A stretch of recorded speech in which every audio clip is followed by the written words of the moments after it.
তোর সাথে সংসার করলে লাল পড়ছে নাকি? আমিও করবো না, করিস কুতিকার। চুপ করো। দেখো, ঝামেলা করো না, এতে তোমাদেরই ক্ষতি, বুঝতে পেরেছো? হ্যাঁ স্যার, আপনি ঠিকই বলেছেন, ঝামেলা করে কোনো লাভ নাই, এতে আমাদেরই দুর্নাম হবে। আপনি একটা সমাধান করে দেন। হ্যাঁ হ্যাঁ, সমাধান করে দেন। এই ঝামেলা আর ভাল লাগছে না।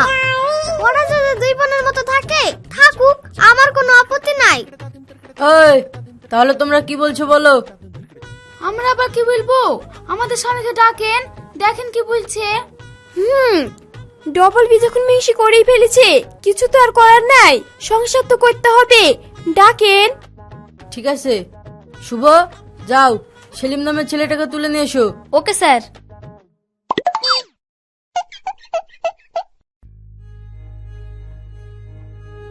দেখলি তো কি